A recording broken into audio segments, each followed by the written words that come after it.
let's go ahead and get started. It is 3:30. Welcome, everyone. This is Karen Smith. I'm the Academic and Career Planning Consultant at the Wisconsin Department of Public Instruction. And it is my great pleasure to welcome you to our very first statewide virtual ACP Community of Practice webinar. So this is a webinar, so we're going to ask everyone as we get started here to pause for a second and make sure that your video is turned off, your video, and you're on mute, and it stays in mute through the entire session today so we can avoid any disruptions or technical difficulties. However, there is a chat feature, so if you have questions throughout the session today, feel free to go into the chat and type in your question, and we'll pause every once in a while, especially after our guest speakers, to see if there is any questions from the audience that we need to address. And then I want to make sure that you know that this session is being recorded. So for the past several years, academic and career planning has been a core part of college and career readiness in Wisconsin. But this year, it's more important than ever. And there's a few reasons why. First, when students enroll in courses that align with their career interest, they increase their sense of belonging and engagement in learning. In addition, it helps them find relevance in what they're learning and increases academic motivation. And those are all things that are important on any given day, but it's especially important when learning takes place in a virtual or hybrid or blended situation. ACP also addresses equity issues by making sure all students have a plan for success after high school. And that plan is going to help them be more prepared and better equipped to succeed, even in tough economic situations like the one that we're in now and probably will be for the next couple of years. So those are a few reasons why we feel academic and career planning is more important than ever. We want to hear from you and why you think ACP is more important. And so I invite you to go into the chat and in a few words or a short phrase, type in why you think ACP is more important than ever. So it's more. Karen, while you're doing that, there's a lot of folks that are saying that they're seeing Pam, but they're not able to see your box or see your slides. So a couple suggestions have been made that they might need to click on Karen's little box in order to see her screen, or you might want to unshare and reshare just to kind of reset things, Karen. Okay, let's try doing that. So hang on, hold tight. I'm going to unshare and reshare.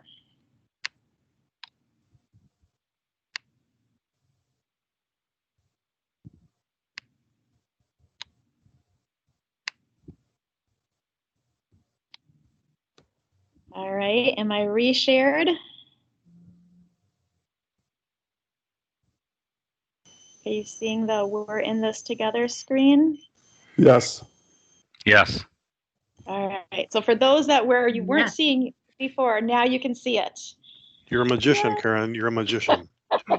Well, all right, so now here's the next thing. I'm going to try to present. I'm going to put it in present mode. Let me know if it disappears again. And if so, I'll just switch back and we'll use this mode right here. But let's see if I can get it in full screen. And you can still see me. Or not see me, see the screen. All right, so are we still seeing the "we are in this together"?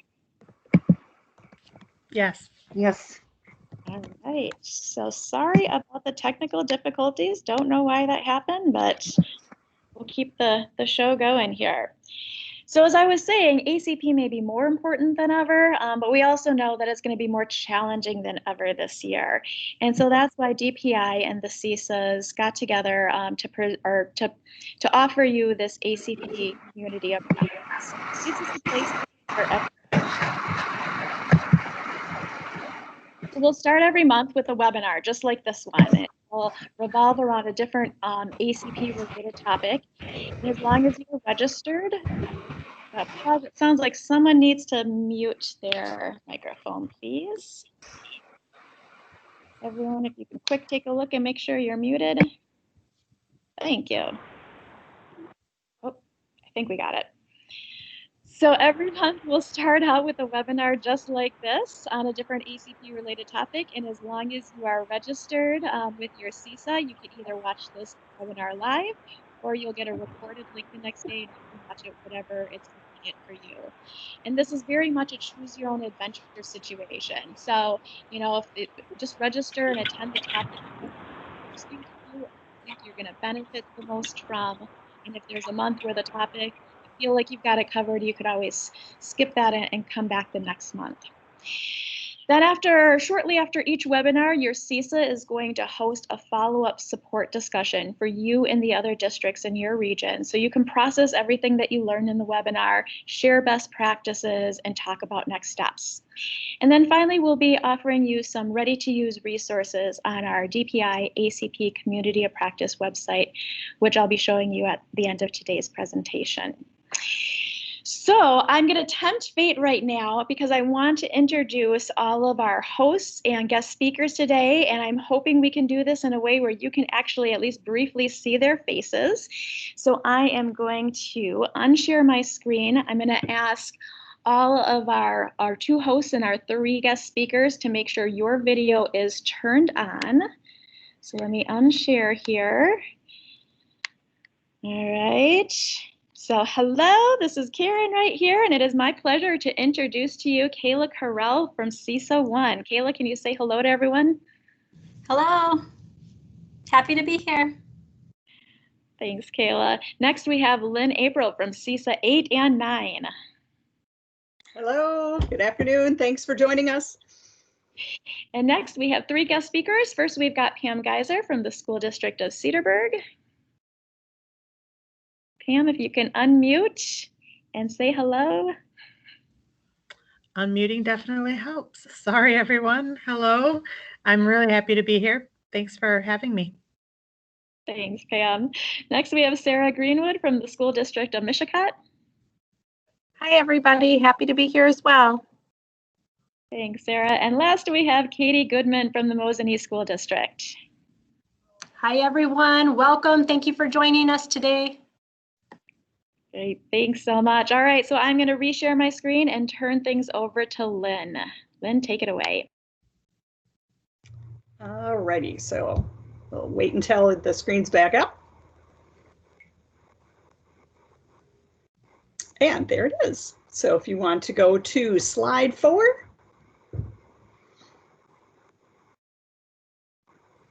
There we go. So in this first webinar, we'd like to tackle the topic of creating your ACP calendar during COVID. So as Kayla and I were discussing creating an ACP calendar, it became evident pretty quickly that we were looking at totally different aspects of the ACP calendar. And really, there are 3 different components that need to be considered when you are creating your ACP calendar of activities for grades 6 through 12. First is what. So what is the content that is going to be delivered to all students at each grade level? The second is when. When are you going to be delivering that content? And the third is how. How are you going to ensure that the content is delivered as planned, and who's going to be responsible for that content? Because we know that when all people are in charge of a particular project, that means nobody's in charge of it. So as you join us this year, at our monthly webinars, we'll be addressing really all 3 of these components at different points. Next slide. So when considering all of these components, when we talk about creating your ACP calendar, best practice shows us that we really need to have all students engaged. So that means that, if you went to voluntary activities this spring and students didn't do it, then they really didn't do ACP.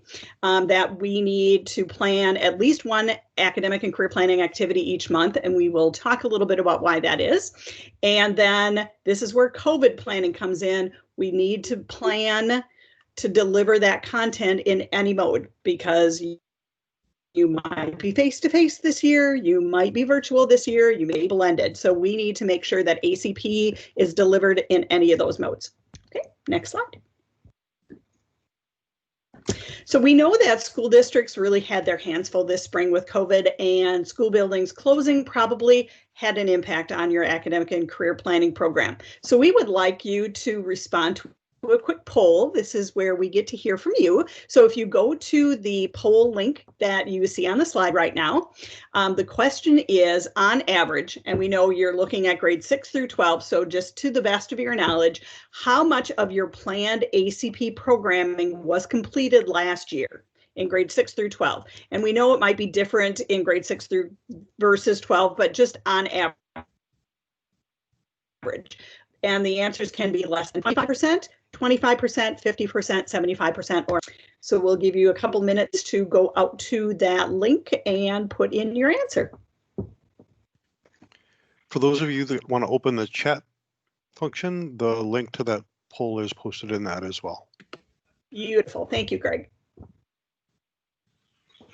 And we can see as people are answering. I love watching this. I love watching it populate.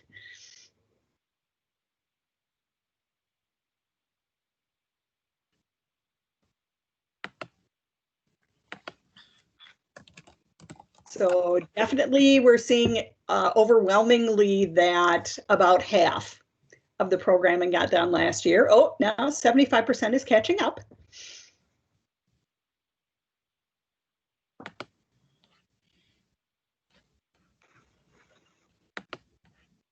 And I'm not surprised to see that we do have answers really all across the board, because every school district is different. And again, we'll talk a little bit about why that may be as we go along today.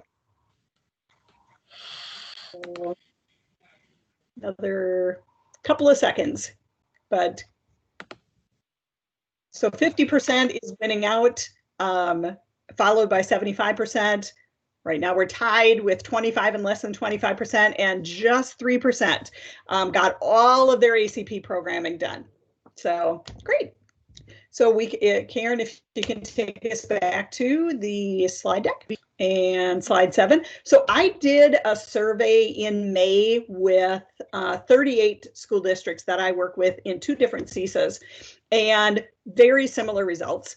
About half, as it's loading here, not surprising that not many school districts got 100% of their programming done, and it looks like my numbers kind of skewed a little bit, but the furthest right it was 100%, and then it went down from there. So about half of our districts, the districts that I surveyed, were close to getting 75% of their programming done, which isn't a shock, because we were about 75% of the way through the school year.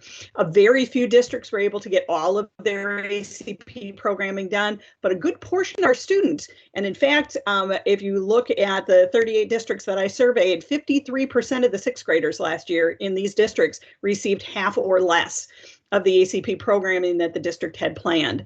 So in some instances, all of the ACP activities for a particular grade level were going to be covered in a career class or an employability skill class or one big event, and then that didn't end up being delivered. So the reason we chose to start with the topic of creating your ACP calendar was precisely because of this disruption in ACP delivery last spring. If we wait all year for one class or one big event to take care of all of our ACP requirements, and then that class or event is canceled, we no longer have an ACP program. So we'd like to help you plan this year for monthly activities, which will ensure that all students, grades 6 through 12, are engaged in academic and career planning. And now I'm going to hand it off to Kayla, who's going to talk about engaging our special populations. Thank you, Lynn. One aspect of ACP programming that we would like you or all schools to consider today is how you will engage your special populations. There's a list on the screen of special populations as defined by the Carl Perkins Grant. As you read through the list, think of students in your school that might fall under each group and what accommodations you can make to give them greater access and increased success through ACP. There's also an image to remind us that some students need more assistance than others to give them a fair chance at success. Next slide, please.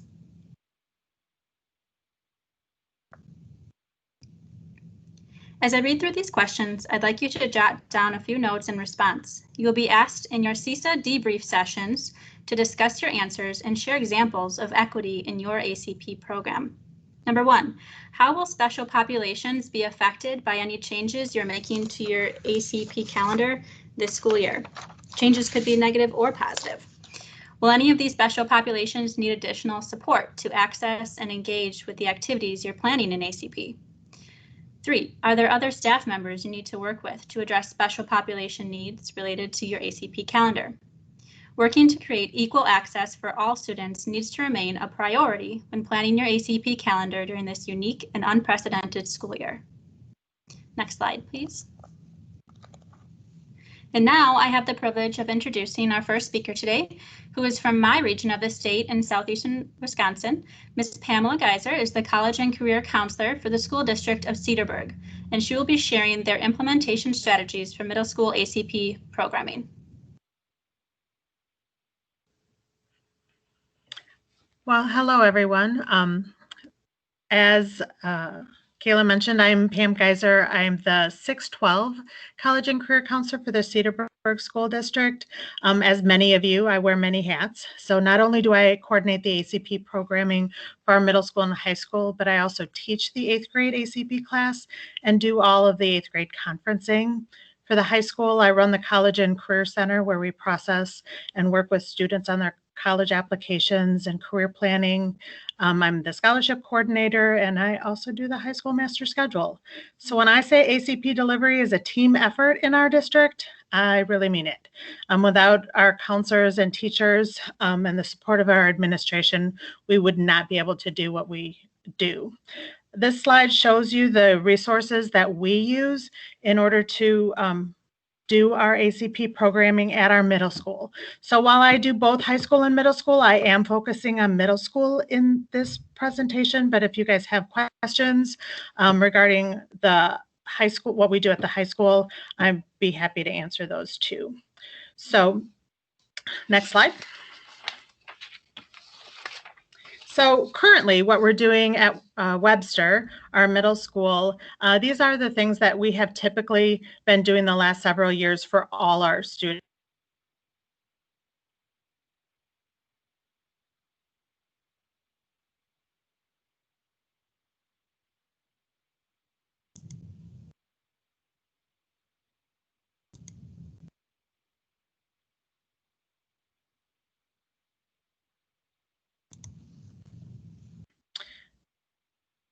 I'll keep talking. Hopefully you guys saw all of that. So they are instilling employability skills through classroom expectations, behaviors. They bring in guest speakers who talk about their jobs and make connections to classes, as well as we've provided field trips to like places like the Capitol and the zoo.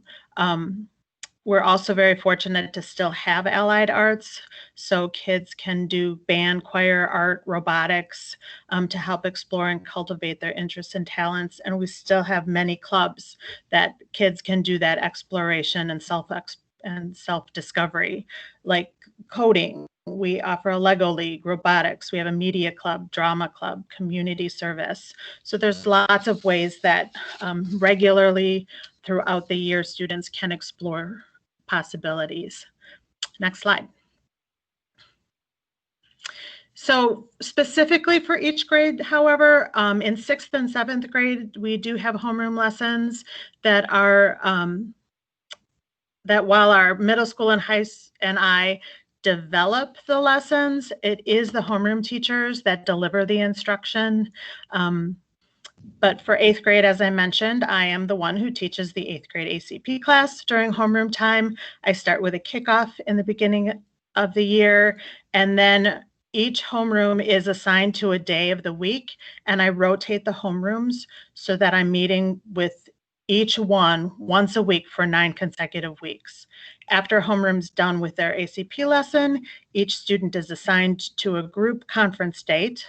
The conferences are structured by inviting 13 to 15 families at a time. For the first 10 to 15 minutes, I did a general presentation to everyone that kind of went over what we did and what they can expect from ACP in our district. And then the remaining 15 minutes each student spends with their parents presenting their ACP plan, which is a presentation they developed during class. and through a guide, and then go through a guide of tasks with their parents, like showing them Zello and the things that they've learned about themselves. When done, parents completed an evaluation and were free to go.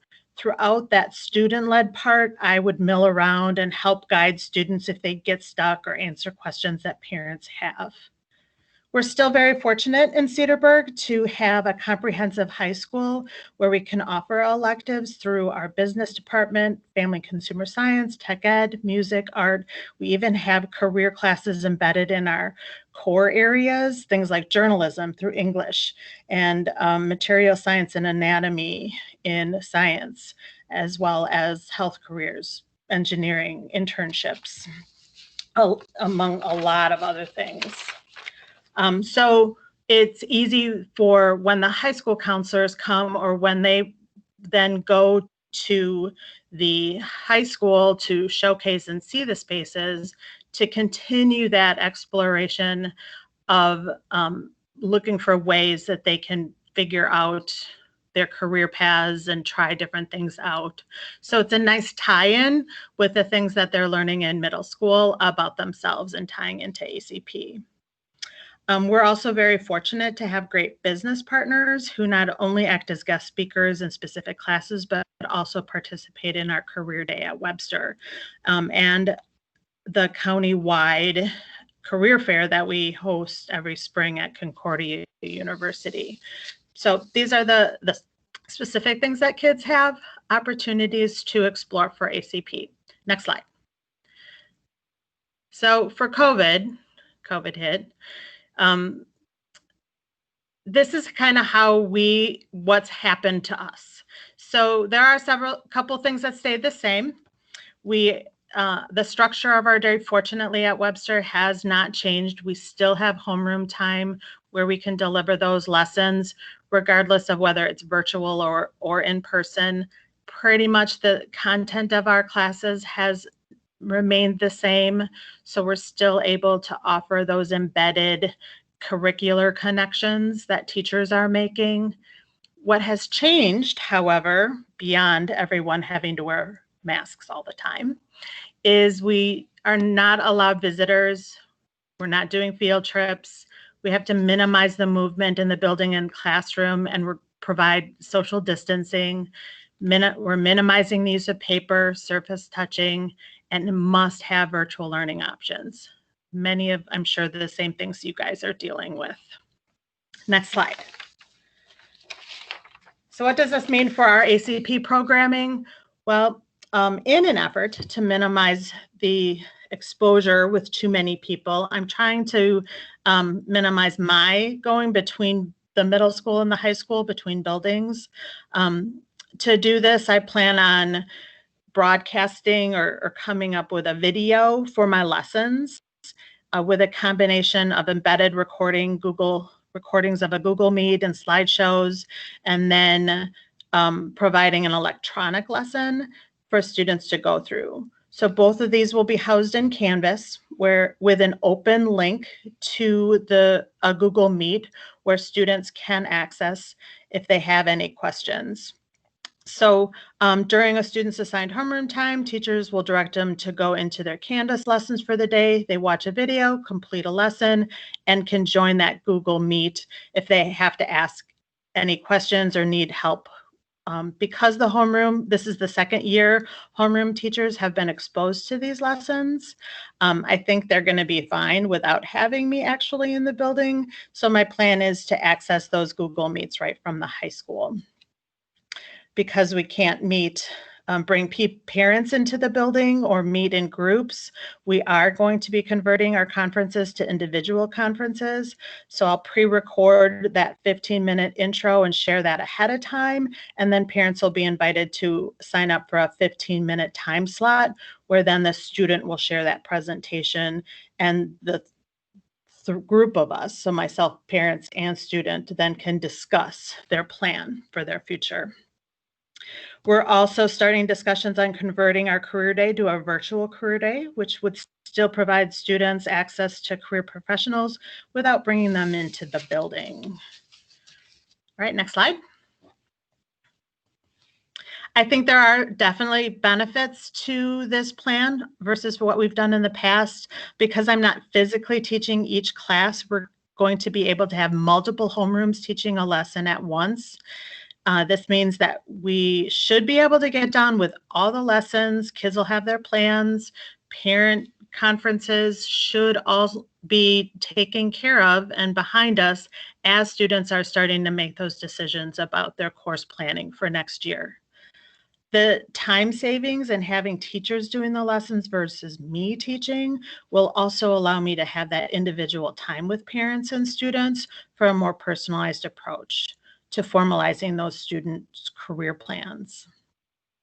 And while we think our teachers are doing a good job of keeping career possibilities at the forefront of student thinking throughout the year, our new middle school counselor did a Career of the Month series at our old school, and we think we're going to incorporate something like that at Webster to make career exposure more intentional on a monthly basis. All right, next. I don't know at this time if we want to open things up to questions. I'm open to them. There have not been any questions posted in the chat for you at this point, Pam. Okay. So people are certainly welcome to do that.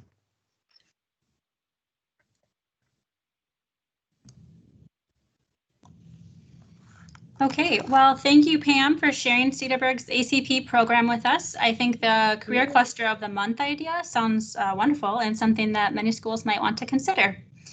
Up next, we have Sarah Greenwood, who is the middle and high school counselor for the school district of Michigan.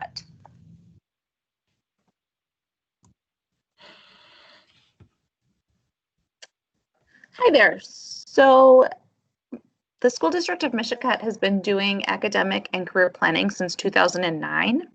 So when our quarantine sentence hit, it was a big blow for a lot of reasons. But with academic and career planning, it didn't stop us. It didn't take us down because we could just take the curriculum and make it virtual. And so I'll talk a little bit about how we did that in a little bit. Next slide. So to back up a little bit, our academic and career planning program is a 612 program in which all students are assigned an advisor, and they meet with that advisor 2 days per week. So every Monday and Tuesday, students meet with their advisor and their advisement group and do ACP lessons. So we do this every week. Every Monday is a lesson day, and then Tuesday is a day for them to work on the lessons, to check grades, connect with their advisor and their advisement group. So virtual learning calendar versus in-person learning calendar, different or no? In our changing world, we always have new topics, whether we are in a virtual setting or in-person setting or even a blended setting. And multiple modes of delivery meant a different look to our lessons. But what stayed the same was our essential topics. And so many of you may be familiar with the term essential standards. And so we really looked at what are our essential topics with regard to our ACP program. So those were the things that we strongly encouraged students to complete when we were on our quarantine.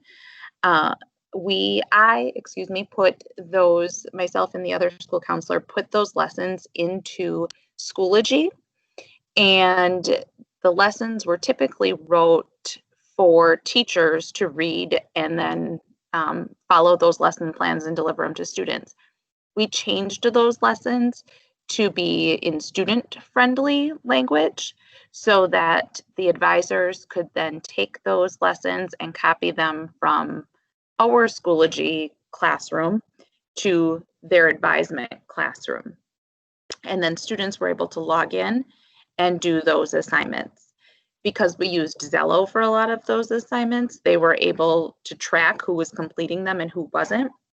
Our students also create a academic and career planning Google site. So anything that wasn't in Zello, they were able to either post a link to or upload a reflection document to, so we could track who was doing what. So next slide, please. So now as we approach the 2021 school year, we needed to really stop and think about a phrase that's important to a lot of us, or that is familiar to a lot of us, which is what's important now or when. And so that's really what we stopped to think about as we were determining how we needed to start the year. And so if you want to go to the next slide, and then we needed to follow it up with WIT.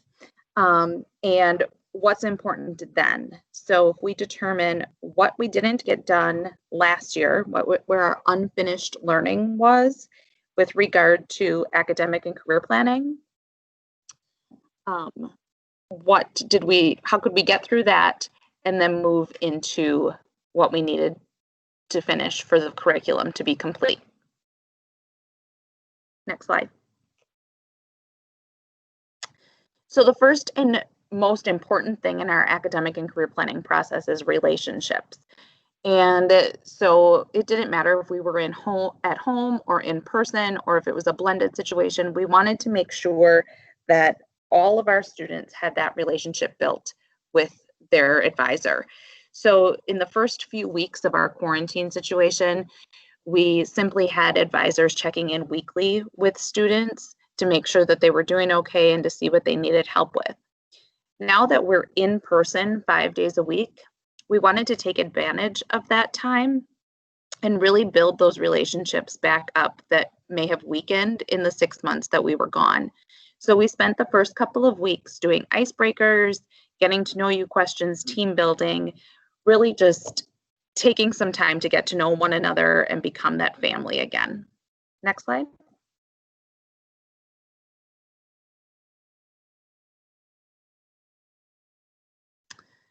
So what we believed to be important now, or what our essential standards for our academic and career planning program are policies and procedures related to our new learning environment. So while ACP in its true form, academic and career planning, doesn't necessarily encompass hand washing and which way to walk in the hallway, it does refer to citizenship and how to act as an employee in a setting, or what to do just out in public. So the first few advisement periods were spent talking about where we sit, wiping off desks or chairs, walking through the hallway, lunch procedures, those types of things. Then we looked at the unfinished learning that was essential to the start of the new school year. So any career assessments that weren't completed that we were going to need for the upcoming school year. Digital citizenship and computer literacy are things that we do with our 6th graders. So our 6th graders, our current 7th graders, really didn't get that as 6th graders. And that became something we realized is even more important now with all of our grade levels. So that's something that we are going to be working a lot on in the next few months. And then any key milestones for each grade level that are associated with lessons that we can fit in now, rather than maybe when they're regularly scheduled. So thinking about like ACT, course registration, transition information, those are things that are hard to do virtually.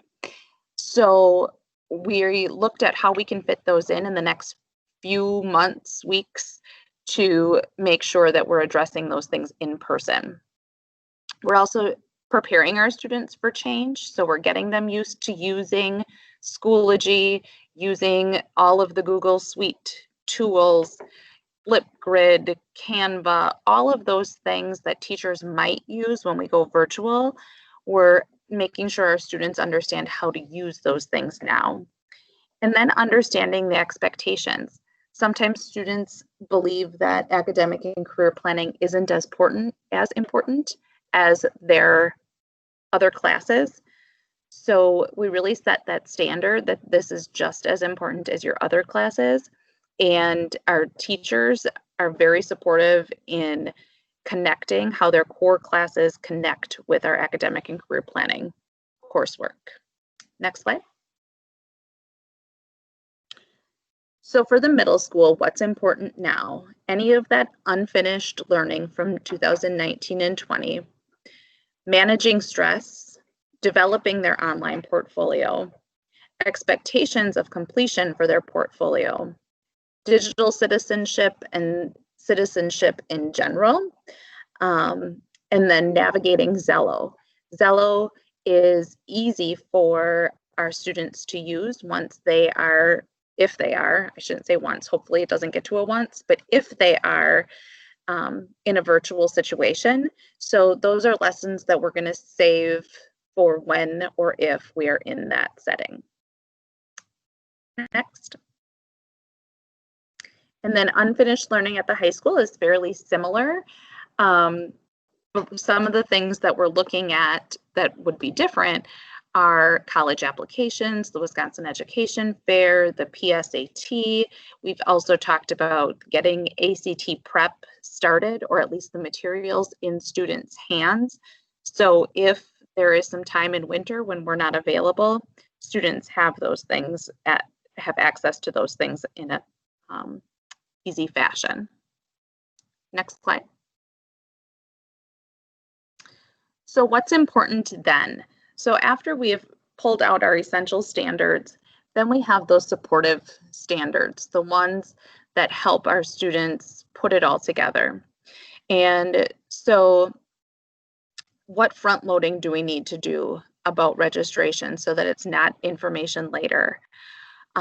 What lessons are pretty self-directed and they can do on their own?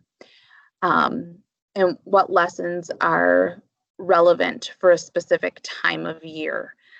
For example, our students show gratitude by thanking teachers around Thanksgiving time. So I've already written that lesson and changed it to sending emails rather than a paper thank you. So just adjusting some of those lessons so that they fit any modality of instruction that we find ourselves in. Next slide. So at the middle school, what comes maybe after the end of October? Our academic reflections. So we have what we call readiness skills at our high school level and at our middle school level. And the middle school are a little bit lower level. They are things like attendance and punctuality,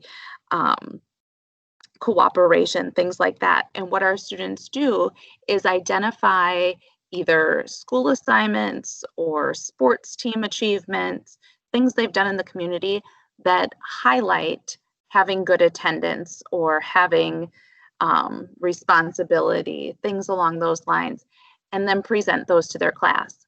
These are things that they can do later. They don't need to be in school to do these presentations, so we're saving that for later. Career assessments on Zello and other Zello lessons, updating their portfolio. They know how to use their Google site, so they can upload things and keep that portfolio updated when they're not here.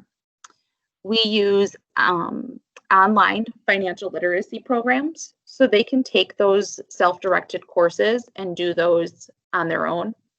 Career exploration, there's several different websites where students can watch videos, and while that's not the optimal situation, and we'd love to be able to give tours and have presenters come in, that's obviously something we can't do at this time. So providing them with the tools to do that virtually has been helpful. And then the transitions to the next year. Next slide.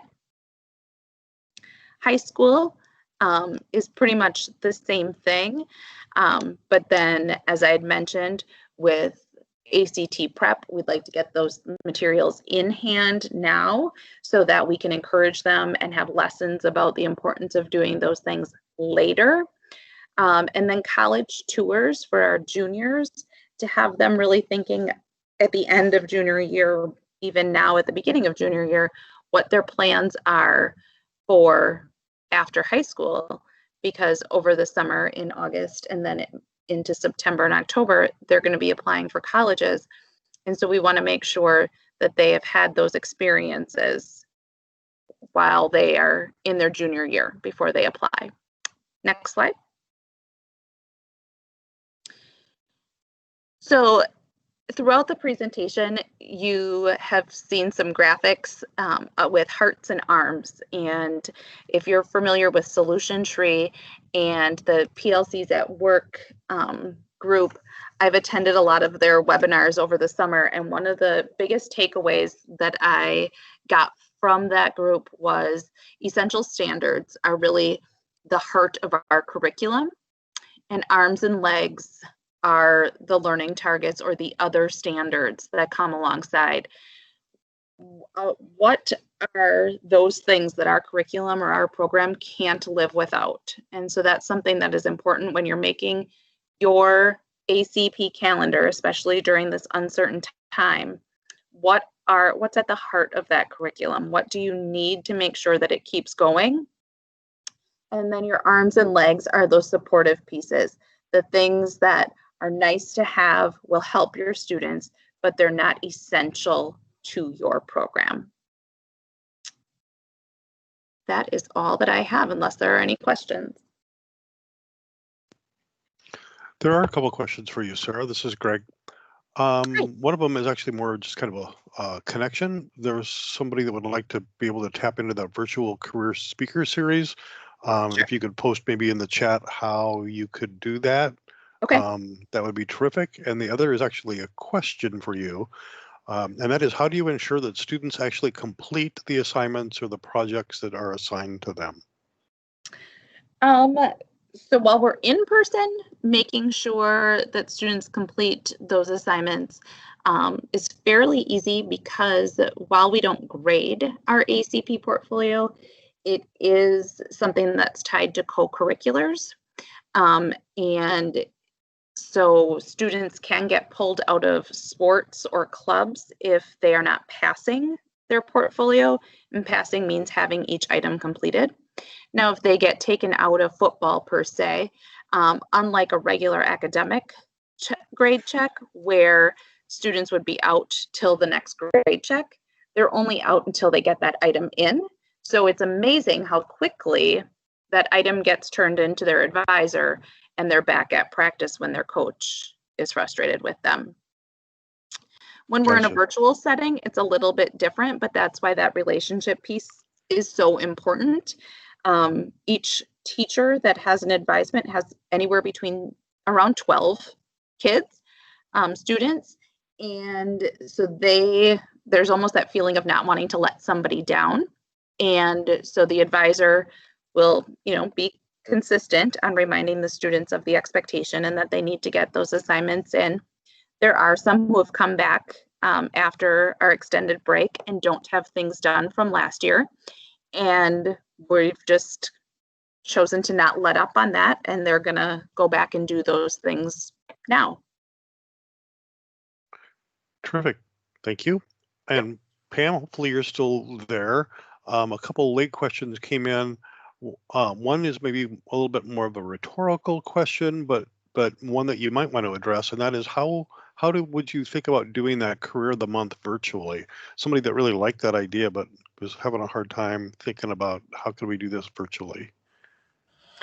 Well, I know at the high school we did a like Career of the Month, so we were thinking of using like clusters.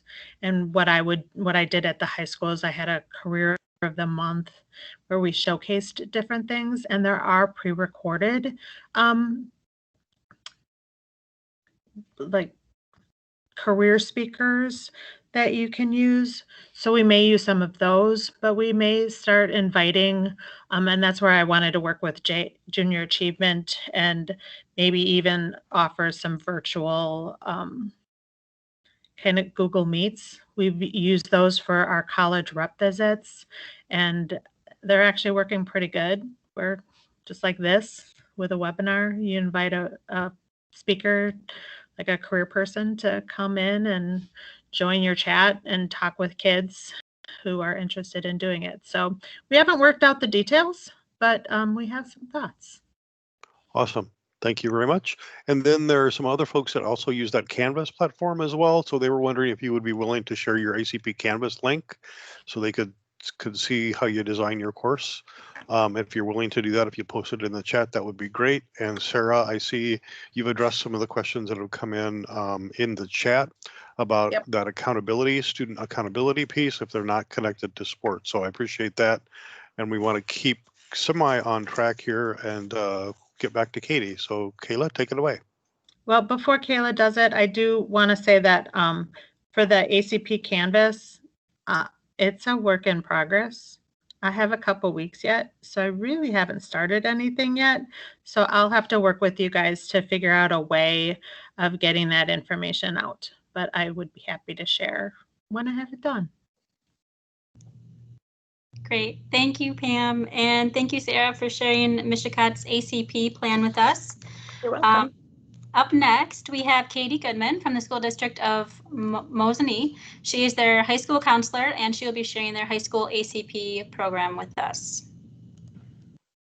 Thank you. And I wanted to thank everybody for joining us this afternoon. There's 65 people attending, and it's 4:15. So that shows your passion and commitment to being a part of this as we navigate all of this together. On the next slide, I went over just the things that I want to highlight in my 10 minutes that I have with you guys. One, why our ACP is important. Two, what we want to remember as the big picture of ACP and Mosinee. And then three, most importantly, is how we deliver our ACP programming at Mosinee High School. And I think it's really important that as educators that we understand that ACP is not a separate silo, right? It's not separate from ACT. It's not separate from PBIS or RTI, that we need to really work as a school community on collaborating and integrating it into what we do. On the next slide, just some key points that I think is really important for us to remember is that these are individualized plans for students. And because they're individualized, we want our students to be active participants. How can we get them to be active participants? The real key is engagement. So at Mosinee High School, we've spent a lot of time really thinking about how can we engage students? How can we get them excited about thinking about their future? I think it's safe for us to say that it's not enough for us to solely teach subject matter, right? So in addition to teaching the core, we also have a responsibility as educators to guide our students on their behaviors, their social and emotional development, as well as their future opportunities. So those are just some pieces for us to consider as we're planning our programming for the school year. On the next slide, as a building, we really wanted to see a one-page document that could really lay out what does Tier 1 look like for us? And outside of Tier 1, what are other opportunities that students may very well choose to participate in? So if we can go ahead and click on that ACP four-year plan. This is a work in progress. It's something that we created a few years ago, and we'll continue to hopefully modify it. And I'm not sure how well you guys can see it, but if we go across freshman, sophomore, junior, senior, ACP requirements, the Tier 1 is the bulk of it up top. You're going to see September, October, November, December. These are our monthly lessons that homeroom teachers are facilitating during our homeroom time once a month. So for a lot of these things, we might be using Zello as our lesson creation. So freshmen, sophomores, and juniors, for the most part, during these monthly lessons, we're utilizing Zello. For seniors, we do something a little bit different. We stray away from Zello, and instead we do something that's called Senior Talk with a variety of different topics, and we'll look at that a little bit more down the road. Underneath the Tier 1, you can see that we have a Career in Action Day. That day looks different for every grade level. Obviously, this year is going to present a change for how we're going to structure this because we'll have to incorporate and embed some sort of virtual component. Historically, our freshmen would do a Junior Achievement Career Success Day, where Junior Achievement comes in and hosts different breakout sessions for our freshmen. Our sophomores attend college tours, both at a technical college and a university. Our juniors sign up for different business tours. And then for our seniors, they are completing exit interviews with their senior portfolio, as well as doing a real life academy. And I know that some of these things are things that many school districts are doing. So again, this is a shared collaboration. And I know that you guys listening have great ideas too. Some of those other opportunities are things that aren't Tier 1, but they're things that students might choose, right, to participate in. Maybe it's an ECCP class or a Start College Now class. Maybe they're utilizing method test prep. They're doing job shadows. They're signing up to take the ASVAB, doing campus visits, participating in internship or youth apprenticeship. So when we talk about ACP programming, I think we have to remember it doesn't just mean Zello and lessons. It means a lot of those other things too, our conferencing, how we're trying to prepare our students to be college and career ready. So just something to keep in mind. Okay, so we can get out of that and go to the next slide. For us at Mosinee, we have a summative measure. That's often a question, right? Like, so if ACP is required, how do we assess it? Is it something that we're submitting? How are we measuring this? And at Mosinee, it's a graduation requirement that our students submit a portfolio and complete an exit interview. And that's tied to their graduation, just like earning credits and taking classes. In that portfolio, students are demonstrating a resume, a letter of recommendation, a personal experience paper, a career plan, reflection of their high school experience. And then they're also showcasing samples of work throughout the core areas, as well as some of their other extracurricular, areas. If you click on the exit interview rating sheet, this is a template that I wanted to share with you guys because our exit interview is a really great mock interview experience for our students. And this is, we invite two people to interview our seniors. A lot of times it's a business representative or a college representative or a military representative, and they will rate the students as well as leave comments and feedback for them. So it's great for the students to see what their interview strengths are, as well as for them to see areas that they need to improve in. Okay, so we can get out of that. Go to the next. All right, formative. So if our big summative measure is that senior portfolio and the exit interview, what are some of the more short-term benchmark formative measures? For us at the high school, we created an ACP Google site, and on this Google site, we house our lessons. We wanted this website to be student and teacher friendly. Again, our teachers are facilitating the lessons. Down here in student services, we create the lessons, but our teachers are facilitating them. So we want them to be easy to navigate and also engaging at the same point. Our ultimate goal is to have differentiated curriculum across each grade level so that our freshmen aren't doing the same things that our sophomores are doing. Our sophomores aren't doing the same things that our juniors are doing. We had a really great curriculum set. And then, as we know, when Career Cruising switched over to Zello, that did kind of force us to adjust our curriculum writing because, as you know, in Zello, there's a lot of prerequisite activities. So it seems like everybody last year kind of started at the same spot, and we really spent the year trying to get through some of those prereq activities. So this year will be a really big, crucial year for us to do curriculum writing, to start working at that differentiation. So I say that because it's a work in progress. I'm presenting to you guys today, but we have a lot of work to do ahead of us at Mosinee High School. So we are all in this together. I'm going to have you go ahead and click on the ACP Google site that's underlined there on the screen. If you could click on that, I just want to show you guys what our ACP Google site looks like. So as you can see, this is what our students and our homeroom teachers will pop up during homeroom time once a month. We have a nice, just brief, what are academic and career planning? And if I'm on grade 9, for example, and I'm a homeroom teacher or a student, I'm going to go ahead and click on grade 9. And then we have hyperlinks to every lesson. So let's say that it is November. Okay, I'm going to go ahead and click on November homeroom. And the focus for this lesson, our teachers are expected to do this together. They have it on the screen, and they will start out the introduction to this lesson. So please ask students, why does personality matter when we're selecting future career paths? Your individual personality is what makes you different from everyone else. Understanding your personality style can help you figure out careers that might make you happy. We often hear the statement, do what you love. However, some career researchers encourage young adults to also hear the statement, do what you are.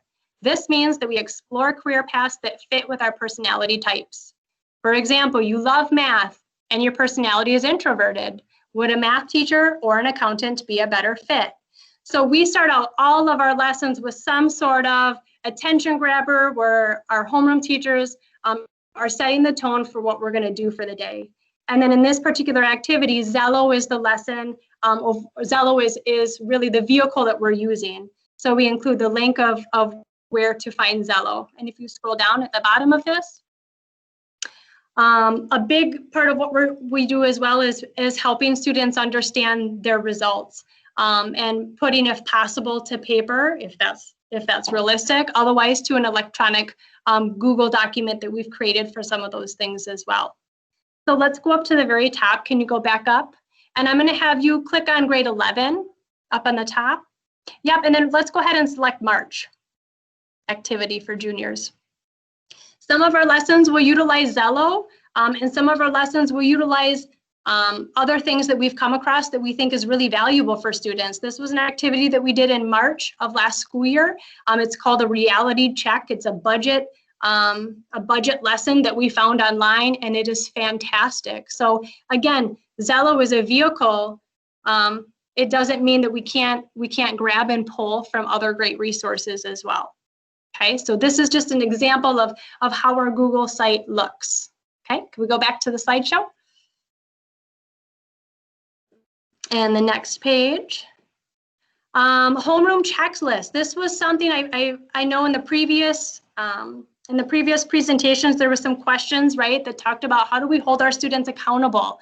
We were struggling, and sometimes still are struggling with this as well. Our teachers requested that we create some sort of checklist that would help hold our students accountable, and even teachers accountable for what we're supposed to accomplish and get done. So if you click on that homeroom checklist, this is something that a student would pull out at the very beginning of homeroom before the lesson begins.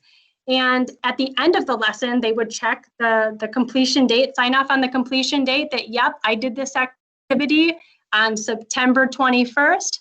And then if you scroll down to the very bottom of this checklist, during the month of May, the goal was that teachers would have an exit meeting with every student in homeroom. It wasn't anything extensive. It was just a checkout meeting. What did you accomplish during our time for Tier 1 ACP programming? They would print out the things that they completed at the time within career cruising, the My Plan that they found within career cruising. And that could be something that they stapled to this. So it was something that kept our teachers in focus as well as our students, right? Because if you're a homeroom teacher, right, everybody looks busy. They have their Chromebook open, they can say I'm doing a lesson, but this was proof for the pudding that those activities were actually complete. And if they weren't complete, then it was easy enough to come back to that at a different homeroom if we needed to, okay? All right, so we can exit out of that. Let's go back to the slideshow. Next slide. Engagement, I talked about that, right? engagement was really important. ACP programming, I don't know if you guys can relate, but our parents love it, right? And as staff members, we love it. And sometimes what we notice is that students can get kind of bored with it. So engaging them is something that we feel we need to continue to work on. So we started showcasing in our homeroom lessons what we call senior spotlight videos. I'm not going to share one. I would love to share one, but they're about 3 to 4 minutes long. Our multimedia graphics department works on it for us. We highlight a senior. We ask them 5 basic questions. What are your plans after graduating high school? What influenced you to pick this plan? What have you done here throughout high school to prepare for this plan? What advice would you give to incoming freshmen and sophomores who are trying to find their way? So it was a really great way for our freshmen, sophomores, and junior students to really see a diversity in after high school plans, as well as students actively participating in really cool opportunities. Okay. The next thing that we did is creating activity sheets. So if you go ahead and click on that activity sheet, sample 1. Okay. I do hear somebody has some music on. I do appreciate it. It's getting me excited. This is just a sheet that we created that helps students digest their results. We're finding a lot of students might do a Zello activity. They take the personality style assessment and then they close their Chromebook without really understanding what the results were saying. So for a lot of lessons that we utilize Zello from or any resource from, we might ask a very basic of 5 questions. To be honest, our kids like, especially if we're here in building, our kids like being able to put this on paper. It helps them stay task oriented and also make sense in a very quick way of what they're finding and learning about themselves. Okay, you can exit out of that. Next slide. Okay, for seniors, and I'll keep this short and brief because I know my time is up. What do we do for seniors? We offered, this year was a virtual, the last 2 years it's been in person, a college application boot camp for our students to feel like they're a step ahead prior to stepping into the school year. So we do 2 half days. Day 1 is starting the college application. I create a test site account and I share it with students and we get them set up to create their college application and get started and know how to navigate it. The second day is a half day that looks on writing their college essay. This idea I got from the Wisconsin School Counselor Association conference. Kohler I went to a session that Kohler was doing this very similar thing, and I really loved it and wanted to bring it back. And so it's been a great thing for our seniors. Next slide. The next 2 slides really just go over some things that we do within our College App Bootcamp. So I'll let you take a peek at that on your own. Things to help them explore programs and understand that before we apply to college, we should be thinking about what we might want to go to college for. Okay, next slide.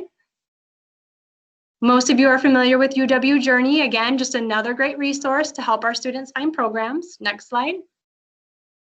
And then for seniors, this goes back to that tier 1 talk that I referenced earlier. For our seniors, we do class meetings. Historically, these meetings have been held in the auditorium, and myself and the other school counselor are often facilitating these meetings. This will look different this year because we're not gonna have kids housed in the auditorium, and we also have a number of students attending full-time virtual. So because of that, during homeroom time, seniors will be with their homeroom teacher listening to a pre-recorded homeroom lesson. And some of the things that we talk about with our seniors are things like our senior portfolio, college applications, our financial aid, apprenticeship programming, military opportunities, job center supports, scholarship programs, etc. And so that's kind of how we navigate some important pieces with seniors. Next slide. And I think that's it. So I thank you guys for attending and listening. And if you have any questions, feel free, just put them in the chat. I know we're over, so thank you for your time. All right, thank you so much. I'm going to jump in here. We're going to fast forward through these last couple of slides. That was such great information. I want you to know that you have access to this entire slide deck on our DPI ACP Communities of Practice of webpage. So you'll be able to go back and really dig into all the different resources that you saw today. Here's our calendar of upcoming webinar sessions. So next month we have our next session will be on equity and ACP. There's also some Zello webinars that are coming up this year. And so the first one is going to be held on October 7th, and it'll focus on Zello for college planning during COVID-19. Andrew, I'm not sure if you're here. Andrew from Zello was going to be joining us today. If you wouldn't mind, if you're here and you can unmute and just say a quick hello to everyone, we would love to at least hear your voice. Sorry, we're running out of time here. No, that's all right. I am still here. And hello, everyone. For those of you that don't know me, I am going to be the virtual trainer for Wisconsin this year. So a lot of the training sessions that you'll be attending will be with my soothing voice. So I just going to throw a quick resource in, just in case you haven't seen it. I threw it in the chat, just a quick link for any of the Wisconsin related resources that we'll be sharing throughout this year. A lot of topics like the new resume builder will be coming up as well. So just a quick shout out to join me on October 7th, and looking forward to working with everyone this year. Thanks so much, Andrew. We're looking forward to working with you as well. So appreciate you being here. I also want to point out that there is some resources that you are going to be able to access again on that DPI website that Kayla and Lynn have put together for you. They put together a template. They created a template of the ACP calendar. They created a sample calendar for you to look at, and they are working on plug and play lessons that you can use right alongside and integrate with Zello for grades 6 through 9. So you're going to see the drafts are already ready for grades 6 and 7, and 8 and 9 are coming soon, as well as those 6th and 7th grade lessons will be finalized. So know that that is a plug and play ready-made resource that we've been working on, or they've been working on for you. So hey, next, Karen, yep. Just going to interrupt for just a second, and this is a message for Katie Goodman. Since we're going to have access to the slides, if there was a question about the interviewers, the mock interviews that are done, and if there was a set of interview questions that the interviewers asked, and if they would be willing to share those. So instead of putting them in the chat, Katie, if you would maybe link them in that slide where you talked about the interviews, I think that would be an opportunity for folks to see what it is you're asking. That's a great Yes, I can definitely do that. Excellent. Katie, if you can just send me an email when you do that, I'll make sure that then the most current version of the slide deck gets uploaded to our website so everyone has access to that.